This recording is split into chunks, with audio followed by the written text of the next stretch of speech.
আসসালামু আলাইকুম। আশা করি আল্লাহর রহমতে আপনারা সকলে ভালো আছেন। কিসমিস আমরা ছোট বড় সকলে চিনি। কেন কিসমিস আমরা বিভিন্নভাবে খেয়ে থাকি, তবে এর উপকারিতা অনেকে জানি না। ভিডিও দেখেন ইনশাআল্লাহ। পুরো ভিডিও দেখলে এর উপকারিতা জানতে পারবেন। চিরজীবনের জন্য কাজে লাগবে। যারা কিসমিস খায় তাদের শরীরে কখনো দুর্বলতা লাগবে না। শরীরের দুর্বলতা দূর করার সহজ একটা উপায় হলো কিসমিস খেলে সকল দুর্বলতা দূর হবে।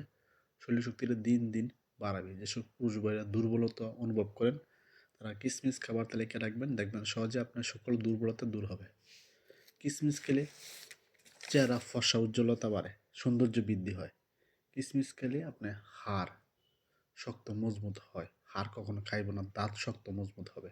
খুবই পুষ্টিকর, শরীরে পুষ্টিঘাটতিটা সহজে পূরণ করে। চুলের গোড়া শক্ত মজবুত হয়, কেননা পুষ্টিকর খাবার, এই জন্য চুলের গোড়া শক্ত মজবুত হবে, চুল পড়া বন্ধ হবে। শরীরের শক্তিটা দিন দিন বাড়ায়, হজম শক্তিটা বাড়ায় কিসমিস খেলে।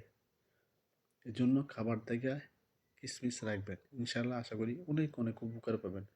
কিসমিস খেলে চেহারা সৌন্দর্য বৃদ্ধি হয়, এবং অনেক সময় দেখবেন অনেকের চেহারা খুবই খারাপ হয়ে যায়, অনেক খাবার লুচি হয়। কিসমিস খেলে খাবার লুচিটা সহজে বৃদ্ধি করতে পারবেন যদি খাবার তালিকায় কিসমিস রাখেন। কিসমিস কতটুকু পরিমাণ খাবেন? অনেকে বলে কতটুকু পরিমাণ খাবেন? আপনার কিসমিস যে ছোটো চামচ আছে, এরকম 2 চামচ কিসমিস রাখবেন। আপনি যদি 1 গ্লাস পানিতে ভিজিয়ে রাখবেন, সকালবেলা খালি পেটে খাবেন। কিসমিস পানি দুইটাই খাবেন। আবার এভাবে যদি পছন্দ না করেন, তাহলে 1 মুঠ কিসমিস পরিমাণ নিয়ে 1 গ্লাস দুধের মধ্যে 15 মিনিট ভিজিয়ে রেখে দুধ এবং কিসমিস একসাথে নিয়ে খেলে এটাও ভালো হয়। আপনি সুবিধা মতো কিসমিস খাবার তালিকায় রাখবেন, প্রতিদিন খাবেন, ইনশাআল্লাহ আশা করি উপকার পাবেন।